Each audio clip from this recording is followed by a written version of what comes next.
సందీప్ దేదయ్య కొరకు దైవ తండ్రి తన మిసెస్ కొరకు మీకు వందనాలు. బాబు కొరకు స్తోత్రాలు, వందనాలు. పాపను బట్టి మమ్మల్ని స్తుతించి కనపరిచి ఆరాధిస్తున్నాం. దయగల దేవ మరి నమ్మకమైన తండ్రి సుష్మా కొరకు కూడా స్తోత్రాలు, వందనాలు. తనకు కూడా మంచి భవిష్యత్తు దయచేసి స్థిరపరిచి బలపరిచాం. ఏర్పాటు చేయబడిన నియామకుడిక యవనస్తుల కూడి కొరకై స్తోత్రాలు. శుభ్రషం పెట్టుబడి జాయిన్ అవ్వడానికి ఇచ్చిన కొరకే వందనాలు. మేమందరం కలిసి నిఘనమైన నామమును కీర్తనలతో స్తుతించడానికి ఇంతవరకు సహాయం చేసినందుకే స్తోత్రాలు. కొంతసేపు మీ వాక్యాన్ని కూడా చూడనట్టుగా మీ సన్నిధిని మాతో ఉంచండి. మరొకసారి మీ రక్త ప్రోక్షణ తెచ్చుకుంటూ నన్ను నేను తగ్గించుకుంటూ మళ్ళీ హెచ్చిస్తూ మా ప్రభును రక్షకుడనే నామమున స్తుతించి ప్రార్థించి వేడుకొంచున్నాం తండ్రి. ఆమేన్. ఆమేన్. యేసు ప్రభు వారి యొక్క శిష్యుల గురించి మనం ధ్యానిస్తా ఉన్నాము. ఇప్పటికి నలుగురు శిష్యులు అయ్యారు అనుకుంటాను. ఈ రోజు 5వ శిష్యుడు ఫిలిప్పు గురించి ఈరోజు చూడడానికి ప్రయత్నం చేస్తాం.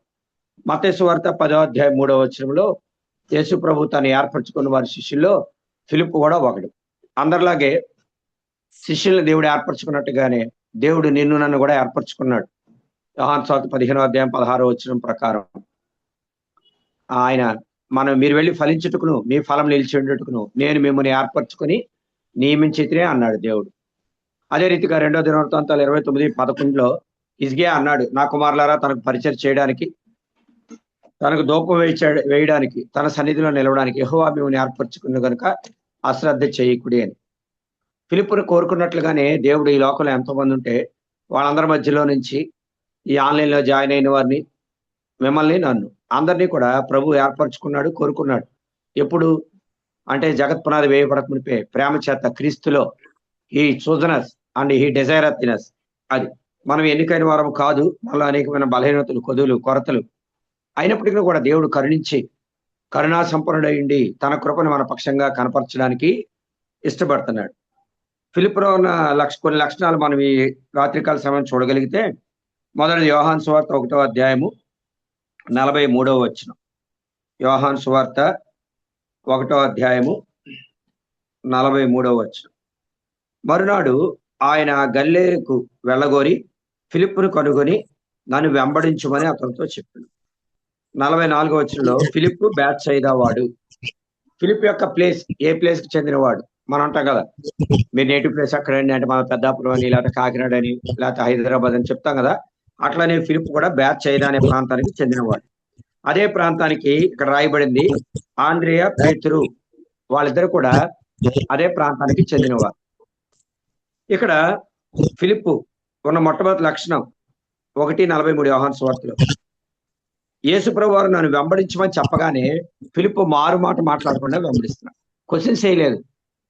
ఎందుకు ప్రభు, దేనికి, ఎంతకాలం వెంబడించాలి, ఇలాంటివి అనుమానాలు ప్రశ్నలు రాలేదు. ఇప్పుడు ఎవరైనా నా వెంబడి రండి అంటే మనం ఏమడుగుతాం? ఎప్పుడు రావాలండి, ఎన్ని రోజులు ఉండాలి మీ దగ్గర, ఉద్యోగానికి అపాయింట్మెంట్ ఇచ్చారు, పర్మనెంటా, టెంపరీయా, శాలరీ ఎంత, ఇవన్నీ మాట్లాడుకుంటాం కదా. మరి అట్లా ఎన్నో క్వశ్చన్లు వేయాలి. యేసు ప్రభు అన్నారు ఫాలో మీ అన్నారు, అంతే.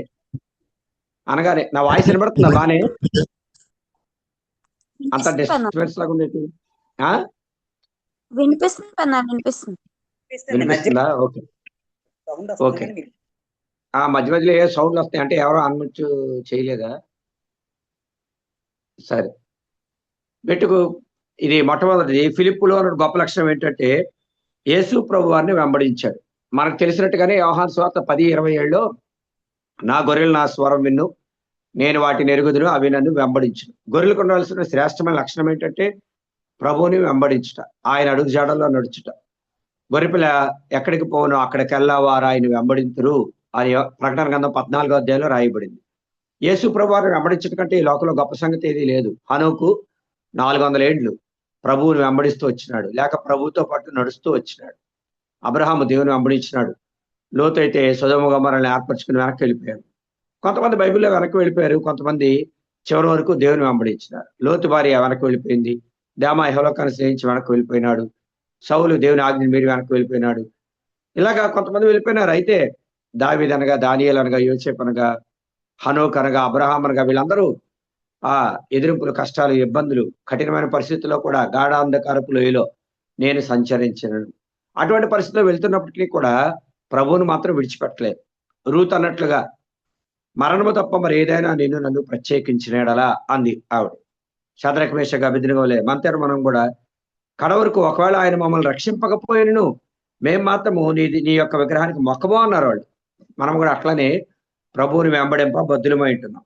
రెండవ లక్షణం ఈ ఫిలిప్లో యోహాను సువార్త 1వ అధ్యాయము 45వ వచనంలో ఫిలిప్పు నతనయేలును కనుగొని ధర్మశాస్త్రంలో మోషేయు ప్రవక్తులు ఎవరిని గురించి రాసిరో ఆయన్ను కనుగొంటివి. ఆయన యోసేపు కుమారుడైన నజరేయుడగు యేసు అని అతనితో చెప్పారు.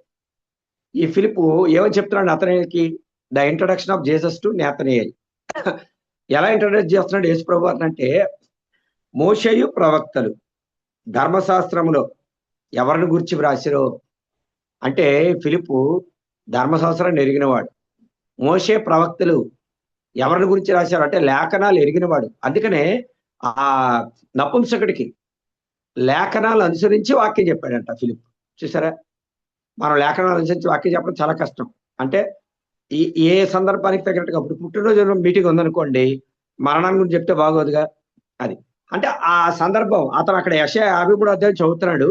ఆ సందర్భాన్ని తీసుకుని అది ఎవరి గురించి రాయబడింది, ఎందుకు, ఇందులో యేసు ప్రభు వారు, ఇక్కడ గొర్రెపిల్ల అంటే యేసు ప్రభు వారని, ఆయన ఈ పాపాల కోసం నా పాపాల కోసం చనిపోయారని. అప్పటికి ఈ స్వార్థలన్నీ లేవు మరి. కానీ దేవుని గురించిన లేక వాక్యం లేఖనముల గురించిన జ్ఞానం కలిగిన వాడు ఫిలిప్. దావీదంట కీర్తనకారుడు అంటాడు 119వ కీర్తన 18వ వచనంలో, నీ ధర్మశాస్త్రం ఆశ్చర్యమైన సంగతులు చూచినట్లు నా కన్నులు తెరువుము అంటాడు. అంటే దేవుని వాక్యమేడల బెరైలో ఉన్నవారు దశలోనిపులు ఉన్నవారి కంటే గల్లైండ్రు కనుక ఆసక్తితో వాక్యమును అంగీకరించి పౌలు సేలో చెప్పిన సంగతులు అలాగున్నవో లేవో అని ప్రతిదినము లేఖనములు పరిశోధించి వచ్చింది. వారు ప్రతిదినము లేఖనాలు పరిశోధించారంట. అందులో గనులుగా ఉన్నారు వాళ్ళు. అది అంటే ప్రతి బాధని నమ్మకుండా అది వాక్యానుసారమా కాదా అనేటువంటి ఆ యొక్క అండర్స్టాండింగ్ అనేది, ఆ స్కిల్ అనేది, నైపుణ్యం వారిలో ఉంది ప్రభు కృపను బట్టి. ఈ ఫిలిప్ కూడా అదే కోవకు చెందినవాడు. అలాగా అంటే ధర్మశాస్త్రము, ప్రవక్తలు, మోషే, వీళ్ళ ముగ్గురు రాసిన దాన్ని యేసు ప్రభుకి జీవితంలో ఆయన చూస్తున్నాడు. అదే విషయాన్ని నతనయేలు చెప్తున్నాడు. మన నతనయేలు కూడా తెలివైన వాడే. కానీ ఫిలిప్ కూడా ఇక్కడ మన ఫిలిప్ గురించి ధ్యానిస్తున్నాం కనుక ఈ ఫిలిప్ దేవుని వాక్యాన్ని ఎరిగిన వ్యక్తి, లేకపోతే లేఖనాలు ఎరిగిన వ్యక్తి, పాత నిబంధన అంతా కూడా తెలిసినటువంటి వ్యక్తి. దేవుని వాక్యం తెలియడం వల్ల మనకు ఎంతో ప్రయోజనం, మనం కాపాడబడతాం కదా. అది జుట్టు తెల్ల దాళ్ళ కంటే మధురమైనది, మన పాదాలకు దీపం, మన త్రోవకు వెలుగు, మనల్ని నడిపిస్తుంది దేవుని యొక్క వాక్యం. ఎన్నో ఉపయోగాలు ఉన్నాయి దేవుని యొక్క వాక్యం వల్ల. మెట్టుకు అది రెండవ లక్షణం ఫిలిప్ జీవితంలో. మూడోది చూసినట్లయితే యోహాను సువార్త 6వ అధ్యాయం 7వ వచనంలో ఫిలిప్ గురించి ఒక సంగతి ఉంది. యోహాను సువార్త 6వ అధ్యాయం 7వ వచనం, అందుకు ఫిలిప్ వారిలో ప్రతివాడును కొంచెం కొంచెం పుచ్చుకొంటి కన్ను 200 దేనారముల రొట్టెలు చాలవని ఆయనతో చెప్పాను. మ్యాన్ ఆఫ్ క్యాలిక్యులేషన్ అది, లేదా మ్యాన్ ఆఫ్ ఎస్టిమేషన్ అని చెప్పచ్చు. ఇక్కడ మరి దేవుడు తాను ఏం చేయాలో, 5 రొట్టెలు 2 చేపలు, దేవుడు తెలిసి ఏం చేయాలో. అయితే ఫిలిప్ని అడిగాడు ఏం చెప్తాడా అని. ఫిలిప్ వెంటనే లెక్కలేసి, ఇగో ఇంతమందికి ఇంత కావాలి, లేకపోతే ఇంత డబ్బులు అవసరం అవుతాయి, ఇన్ని రొట్టెలు అవసరం అవుతాయి, టకటకటకమని చెప్పేస్తున్నాడు స్పీడ్గా క్యాల్కులేషన్ వేసి. అంటే ఉన్నదన్నట్టుగా ఇలా చెప్తే వాళ్ళు నవ్వుతారని కానీ, లేకపోతే నన్ను తక్కువ అంచనా వేస్తారు కానీ అట్లేమీ లేదు. ఇప్పుడు కొంతమంది పాటలు పాడతారు, కొంతమంది కొన్ని రాగాలు బాగుంటాయి, కొన్ని రాగాలు బాగోవు. ఆయన కూడా ధైర్యంగా దేవుని మందిరంలో రకరకాలుగా పాడేవాళ్ళు ఉంటారు. వాళ్ళ దేవుడు వారికి ఇచ్చిన స్వరంతో వాళ్ళు పాడతారు, అంతేనా. వాళ్ళు వీళ్ళు ఏమనుకుంటారని ఏమనుకోరు. ఎందుకంటే వారి అనుభవంలోంచి వారు ప్రభువుని ఆరాధించేటప్పుడు ఆరాధనలో కొన్నిసార్లు మనం అనుకుంటాం, అంటే ఫర్ ఎగ్జాంపుల్ మనకు పాటలు బాగా వచ్చు అనుకోండి, కొంతమంది సరిగ్గా పాడలేరు. అప్పుడు మనం అనుకుంటాం వీడు పాట రాపైనా పాడేస్తుంది అనుకుంటాం కదా. చిన్నప్పుడు నేను కూడా అట్లా అనుకునేవాడిని. కానీ వాళ్ళు నేను కొంచెం ఆత్మీయంగా అనుభవం వచ్చిన తర్వాత నాకు అర్థమైంది, వాళ్ళు తమ అనుభవంలోంచి ప్రభుని ఏం చేస్తా ఉన్నారు, ఆరాధిస్తా ఉన్నారు, ప్రభువుని గురించి పాడుతా ఉన్నారు. అంటే దేవుడు వాళ్ళ పాటలు కూడా, ఇప్పుడు చిన్నపిల్లవాడు ఉన్నాడు, వాడు పలక మీద పెద్ద ఉత్తరమే రాయలేడు, వాళ్ళ నాన్నకి పిచ్చిగీతలు చెప్తాడు అంతే. ఆ ఇంట్లో ఉన్న ముసలోళ్ళు లేకపోతే అమ్మమ్మ గారి నాన్నమ్మ గారి తీసుకొచ్చి ఇదిగో మా మనవడు రాసేసాడు, మా మనవడు రాసేసాడు అంటాడు. ఏం రాసేసారు? వాళ్ళు ఏం రాయరు అక్కడ, ఏదో గీతలు గెత్తారు, పిచ్చి గీతారు, లేకపోతే ఏనే లేకపోతే గందరగోళం చేస్తారు. అది చూడడానికి ఏం బాగోదు. కానీ వాళ్ళు ఏమవుతుంటారు, ఈ అమ్మమ్మలు, తాతమ్మలు, నాన్నమ్మలు వాళ్ళు ఎంత మురిసిపోతా ఉంటారు. సంగతి ఏంటంటే దేవుడు కూడా అంతే. నీ హృదయాంతరంగంలోంచి నువ్వు ఏదైతే, అందుకనే ఉన్న పాటు నేను వచ్చుచున్నా నేను పాట ఉంది కదా. అంటే you have to present yourself what you are, అంతే. పౌలు అంటాడు కదా, నేనేమైనానో దేవుడి కృప వల్ల. అంటే తను ఏదో లోపలొకటి బయట కొట్టాను కాదు, వెంటనే అక్కడ ఉన్న పరిస్థితిని తను ఏదైతే అనుకుంటున్నాడో అది యాజ్ ఇట్ ఈజ్ గా చెప్పేంత సన్నిహితత్వం దేవునితో కలిగిన వాడు. అది మెట్టుకు తను ఉన్న స్థితిని ఉన్నదన్నట్టుగా మాట్లాడేటువంటి వ్యక్తి అని చెప్పవచ్చు. యోహాను సువార్త 14వ అధ్యాయం 8వ వచనంలో ఇంకొక సందర్భం ఉంది ఫిలిప్ గురించి. యోహాను సువార్త 14వ అధ్యాయము 8వ వచనం. అప్పుడు ఫిలిప్పు, ప్రభువా, తండ్రిని మాకు కనపరచము, మాకు అంతే చాలని ఆయనతో చెప్పగా. ఇక్కడ ఫిలిప్పు ఒక్కొక్కరు ఒక ప్రశ్న అడుగుతున్నారు. ఇక్కడ తోమ ఏమడిగాడంటే, ప్రభువా, పరలోక రాజ్యానికి మార్గం ఏంటి అని అడిగితే ఆయన యేసు ప్రభువు చెప్తున్నారు, నేనే మార్గం, సత్యం, జీవం. ఫిలిప్ అంటున్నాడు, తండ్రి నేను ఏకమై ఉన్నాము అని చెప్తుంటే ఇక్కడ 7వ వచనంలో, మీరు నన్ను ఎరిగి ఉంటే నా తండ్రిని ఎరుగుదురు, ఇప్పటి నుండి మీరు ఆయన ఎరుగుదురు, ఆయన్ని చూచి ఉన్నారని చెప్పాను. మీరు ఆయన ఎరుగుదురు, ఆయన చూచి ఉన్నారని చెప్పగానే, ప్రభువా, మేము చూడలేదు, తండ్రిని మాకు కనపరిచి మాకు అంతే చాలు, ఇంకా మా జీవితానికి ఏ కోరిక లేవు, ఇది ఒకటే కోరిక. ఏంటి? మోషేని అడిగితే ఏం కావాలంటే నీ మహిమను చూపించు అన్నాడు. సొలొమోను అడిగితే ఏమన్నాడు? జ్ఞానం కావాలన్నాడు. దావీదుని అడిగితే, లేదా కోర కుమారులు అడిగితే, నీ మధ్యలో ఒక దినం కాబట్టి 1000 దినముల కంటే శ్రేష్టం అన్నారు. ఒక్కొక్కరు ఒక్కొక్క కోరిక. ఇక్కడ ఫిలిప్పు, నీ కోరిక ఏంటంటే తండ్రిని చూస్తే చాలు. అప్పుడు యేసు ప్రభువు అంటున్నారు 9వ వచనంలో, యేసు, ఫిలిప్పు, నేను ఎంతకాలం మీ వద్ద ఉండేను, నీవు నన్ను ఎరుగవా? నన్ను చూచిన వాడు తండ్రిని చూచి ఉన్నాడు, కనుక తండ్రిని మాకు కనపరచమని ఎలా చెప్పుచున్నావు? తండ్రి యందు నేను, నా యందు తండ్రి ఉన్నామని నువ్వు నమ్ముటలేదా? చూసారా? అంటే నేను, తండ్రి, పరిశుద్ధాత్మ ముగ్గురు ఒకటే అనే సత్యాన్ని యేసు ప్రభువు వారు రివీల్ చేస్తున్నారు. అదే మనం నమ్ముతాం కదా. త్రియేక దేవుడు, తండ్రి, కుమార, పరిశుద్ధ, ముగ్గురు వేరు వేరు కాదు, ముగ్గురు వన్ అండ్ ద సేమ్. అది మెట్టుకు ఇక్కడ సంగతి ఏంటంటే, ఫిలిప్ యొక్క కోరిక కనబడతా ఉంది, తండ్రిని మాకు కనపరచు. అంటే దైవ సంబంధమైన కోరికే, ఈ భూ సంబంధం నేనేమి మాట్లాడలేదు. శిష్యులందరూ కూడా ఒక్కొక్కరు ఒక ఇస్కరియోతు తప్ప మిగతా వాళ్ళందరూ కూడా ఆణిముత్యాలుగా దేవుడు వారిని తీర్చిదిద్దినాడు. వారు దేవుడికి లోబడుతూ వచ్చినారు. నన్ను వెంబడించమనగానే ఎటువంటి మరి ఇంకా షరతులు లేకుండా విధేయత చూపించినాడు. తర్వాత నతనయేలుకి దేవుని ఎలా పరిచయం చేస్తున్నాడంటే, దేవుని యొక్క ధర్మశాస్త్రం, ప్రవక్తలు, ప్రభు గురించి, యేసు ప్రభు గురించి ఏదైతే రాయబడిందో ఆయనే ఈయన అని పరిచయం చేస్తున్నాడు. అది చాలా గొప్ప స్టేట్మెంట్. అది ఉన్నట్టుగానే మాట్లాడేటువంటి వ్యక్తి. 4వ చూస్తే ఫిలిప్ యొక్క కోరిక, తండ్రిని మాకు కనపరచు, మాకు అంతే చాలు అని. అప్పుడు దేవుడు ఆ సత్యాన్ని రివీల్ చేస్తున్నాడు. ఒకవేళ ఫిలిప్ అడగకపోయినా చెప్పేవాడేమో, కానీ ఆ ఫిలిప్ ప్రశ్న వల్ల మనకి ఒక క్లారిఫికేషన్ ఏంటంటే, తండ్రి, కుమార ముగ్గురు వేరు వేరు కాదు, ముగ్గురు ఒకటే. తండ్రి యందు నేను, నా యందు తండ్రి ఉన్నామని నమ్మండి. నేను చెప్పే మాటలు తండ్రి నా యందు ఉండి మాట్లాడుతున్నాడు అనేటువంటి సంగతి ఇక్కడ రివీల్ చేస్తా ఉన్నాడు. మన ప్రొటెస్టెంట్స్ అంటారు, ప్రొటెస్టెంట్స్ అందరూ ఇదే సత్యాన్ని ఫాలో అవుతాం కదా. ఇదే ఒక సంగతి. 5వ సంగతి చూసినట్లయితే అపోస్తుల కార్యాలు 1వ అధ్యాయం 13వ వచనంలో ఫిలిప్ గురించి అక్కడ ఇంకొక మాట ఉంది. అపోస్తుల కార్యాలు 1వ అధ్యాయం 13వ వచనం. వారి పట్టణంలో ప్రవేశించి తాము బస చేర్చుండిన మేడగదిలోకి ఎక్కిపోయి, వారెవరనగా పేతురు, యోహాను, యాకోబు, అంద్రేయ, ఫిలిప్పు కూడా ఉన్నాడు ఇక్కడ. వీళ్ళందరూ ఇంచుమించు 15వ వచనంలో 120 మంది ఉన్నారు సహోదరులు. ఈ 120 మందిలో ఎవరున్నారంటే ఫిలిప్ కూడా ఉన్నాడు. మేడగదిలోనికి దేనికి ఎక్కిపోయారు? ప్రార్థన చేయడానికి ఎక్కిపోయారు. అది మెన్ ఆఫ్ ప్రేయర్స్, లేకపోతే లిస్ట్ ఆఫ్ ప్రేయర్ మెంబర్స్ లో జనరల్ గా మీరు గమనించినట్లయితే ఆదివారం ఎక్కువ మంది ఉంటారు, వాక్య కూడిక బాగానే ఉంటారు, ప్రార్థనా కూడికి ఎక్కువ మంది ఉండరు. క్రైస్తవ జీవితంలో నాకు తెలిసింది ఏంటంటే, కష్టమైంది ఏంటంటే ప్రార్థన చేయడమే. ఆరాధన చేయడం, ప్రార్థన చేయడం చాలా కష్టం. 1 నిమిషం 2 నిమిషాలు చేస్తాం, అంటే విస్తరించి చేయొద్దన్నాడు యేసు ప్రభువు వారు కూడా. కానీ వ్యక్తిగతంగా ప్రభుతో మనం బైబిల్ ఎక్కువసేపు చదవగలం, మరి ఆరాధన ప్రార్థన ఎక్కువసేపు చేయగలమా అంటే ఏమో, చేయలేకపోవచ్చు కదా. అయితే దేవుని సన్నిధిలో గడిపే కొద్దీ ఏంటంటే అది మనకెంతో ఆశీర్వాదకరంగా ఉంటుంది. ఇక్కడ ఫిలిప్ కూడా ఎక్కడున్నాడంటే, దేవుడు అన్నాడు ఆయన పైకి వెళ్ళినప్పుడు, పరిశుద్ధాత్మ మీ మీద వచ్చే వరకు కూడా మీరు శక్తి పొందే వరకు యెరూషలేములో నిలిచి ఉండడు. అపోస్తలుల కార్యాలు 2వ అధ్యాయంలో పరిశుద్ధాత్మ దిగి వస్తాడు కదా. అప్పటి వరకు దేవుని యొక్క ఆజ్ఞను అనుసరించి యేసు ప్రభువు వారు పైకి వెళ్ళిపోయిన తర్వాత కూడా ఆయన లేనప్పటికీ, అంటే శరీరరీతిగా ఆయన లేడు, తండ్రి వద్దకు వెళ్ళినాడు, అయినా కూడా వాళ్ళు దేవుని యొక్క ఆజ్ఞకి వారు లోపడుతున్నారు. ప్రార్థన చేయడానికి మేడగదిలోనికి ఎక్కినారు. అంటే లిస్ట్ ఆఫ్ ప్రేయర్ లో అందులో ఫిలిప్ పేరు కూడా ఉంది, ఫిలిప్ కూడా ఉన్నాడు వారు. అదెంతో గొప్ప ధన్యత కదా. అపోస్తలుల కార్యాలు 12వ అధ్యాయంలో పేతురు చెరసాలో ఉన్నప్పుడు సంఘం అత్యాసక్తితో ప్రార్థన చేస్తుంది. జాన్ మార్క్ ఇంట్లో, మార్క్ అని మారు పేరు గల యోహాను ఇంట్లో, అక్కడ రోదేలు చిన్నది ఉన్నట్లు ఇక్కడ ఫిలిప్ కూడా ఉన్నాడు. అక్కడ అనేకులు కూడా వారి ఇంట్లో ప్రార్థన చేస్తున్నారు. ప్రార్థన చేసే వారితో కలిసి మనం కూడా ఉండటం అనేది చాలా మంచి సంగతి. నెక్స్ట్ విషయం చూసినట్లయితే అపొస్తలుల కార్యములు 6వ అధ్యాయంలో 3-5 వచనాలు. అక్కడ ఫిలిప్ గురించి ఇంకొక మాట ఉంది. అపొస్తలుల కార్యాలు 6వ అధ్యాయం 3-5 వచనాలు. కాబట్టి సహోదరులారా, ఆత్మతోనూ జ్ఞానముతోనూ నిండుకొని మంచి పేరు పొందిన 7 మనుషులు మీరు ఏర్పరచుకోండి. అది వారిని ఈ పనికి నియమించు.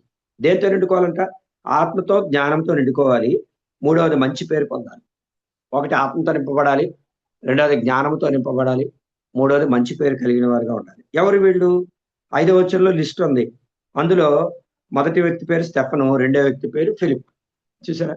7 ఏర్పరచుకున్నారు. 7లో ఫస్ట్ విశ్వాసంతో పరిశుద్ధాత్మతో నిండినవాడు స్టెఫను, 2వ పేరే ఫిలిప్. చూసారా? అంటే ఫిలిప్ దేంతో నిండుకుని ఉన్నాడు? ఆత్మతో, జ్ఞానంతో. 3వ వచనంలో ఉంది ఆత్మతో నిండినవాడు, జ్ఞానంతో నిండినవాడు కదా, మంచి పేరు పొందినవాడు, అంటే మంచి సాక్ష్యం కలిగినవాడు. ఇదంతా ఈజీ కాదు. ఆత్మచేత నింపబడ్డాం, ఆత్మచేత నడిపింపబడ్డాం, అది ఆషామాషి వ్యవహారం కాదు. అంటే ఆత్మచేత నింపబడ్డం అంటే ఆత్మ ఏదో కొద్దిగా రావడం వెళ్ళడం అట్లా కాదు. దాని మీనింగ్ అది కాదు. Filled with the holy spirit అంటే అర్థం ఏంటంటే దేవుని యొక్క వశములో ఉండుట. అంటే ఏ మాట మాట్లాడాలి, ఏ మాట మాట్లాడకూడదు అనేటువంటి విచక్షణ జ్ఞానం, లేకపోతే ఆత్మని నడిపించిన ప్రకారం నడుపు, లేకపోతే దేవుని ఆత్మ ఏదో చెప్పినాడు. ఉదాహరణకి ఆ యొక్క ఫిలిప్ ఈ పట్టణంలో ఒక ఎగ్జాంపుల్ చూస్తే ఆత్మచేత నింపబడుట అంటే ఆత్మచేత కంట్రోల్ చేయబడుట అంటే దానికి మీకు అర్థం అవడానికి ఒక సందర్భం చూపిస్తాను. అపొస్తలుల కార్యాలు 8వ అధ్యాయం 5వ వచనం. అపొస్తలుల కార్యాలు 8:5. అప్పుడు ఫిలిప్ సమరయ పట్టణం వరకు వెళ్ళి క్రీస్తుని వారికి ప్రకటించుచుండెను. జన సమూహములు విని ఫిలిప్ చేసిన సూచక్రియలను చూచినందున అతడు చెప్పిన మాటలేంది ఏకమనసుతో లక్ష్యముంచగా అనేకులకు పట్టిన అపవిత్రాత్మలు పెద్ద కేకలు వేసి వారిని వదిలిపోయారు. పక్షవాయువు గల వారు, కుంటివారు అనేకులు స్వస్థత పొందిరి. అందుకు ఆ పట్టణంలో మిగిలిన సంతోషం కలిగింది. ఇక్కడ సమరయ పట్టణంలో 5వ వచనం నుంచి 8వ వచనం వరకు చదివాను నేను. అపొస్తలుల కార్యాలు 8వ అధ్యాయం. సమరయ పట్టణంలో ఫిలిప్ సువార్త ప్రకటిస్తున్నాడు, క్రీస్తుని గురించి ప్రకటిస్తున్నాడు. అద్భుతాలు జరుగుతున్నాయి, అపవిత్రాత్మ వదిలిపోతున్నారు, రోగులకి స్వస్థ వస్తుంది. ఆ పట్టణంలో మిగిలిన సంతోషం కలిగింది. ఇవన్నీ ఎంత ఆత్మీయమైన సంగతులు అంటే పరిచయం అక్కడ బాగా జరుగుతుంది. అటువంటి టైంలో దేవుడు ప్రత్యక్షమై అన్నాడు 26వ వచనంలో, ప్రభు దూత నీవు లేచి దక్షిణముగా వెళ్ళి యెరూషలేము నుండి గాజాకు పో, అరణ్య మార్గమున కలిసిపోమని ఫిలిప్తో చెప్పగా. అరణ్య మార్గంలో వెళ్ళు, నువ్వు గాజాకు పోయి అరణ్య మార్గంలో దక్షిణంగా వెళ్ళు, యెరూషలేము నుండి గాజాకు వెళ్ళే దారిలో అరణ్య మార్గంలో కలుసుకో వెళ్ళి. అయ్యో ప్రభు, ఇక్కడ మంచి పని జరుగుతుంది, పట్టణం అంతా సంతోషిస్తున్నారు, స్వస్థత జరుగుతున్నాయి, రోగులు బాగుపడుతున్నారు, అపవిత్రాత్మ వదిలిపోతున్నాయి, చాలా మంది బాప్తిసాలు తీసుకున్నారు. ఏటి ప్రభు మరి ఇగో ఇక్కడ అయినా వచ్చిన 13వ వచనంలో అప్పుడు సీమోను కూడా నమ్మి, లేకపోతే 12వ వచనం చివరి భాగం, వారు అతను నమ్మి పురుషులను స్త్రీలు బాప్తిస్మము పొందిరి. అంటే బాప్తిసాలు కూడా తీసుకుంటున్నారు. ప్రభు సంఘం కట్టబడుతుంది, ఎదుగుతున్నారు. ఈ టైంలో నన్ను అరణ్యంలోకి వెళ్ళమంటావేటి? ఒక ప్రశ్న వేయట్లేదు. చూసారా? బిగినింగ్ లో నన్ను వెంబడించుమో అన్నప్పుడు ప్రశ్న వేయలేదు దేవునికి, ఎందుకు ప్రభు అని. ఇప్పుడు కూడా ప్రశ్న వేయట్లా. చూసారా ఎంత విధేయత కలిగిన మనుషులు. ఆత్మచేత నడిపింపబట్టే ప్రభు చెప్పగానే వెంటనే వెళ్తున్నాడు. అంటే he is in the control of the spirit. తన ఇష్టాలు ఏమీ లేవు.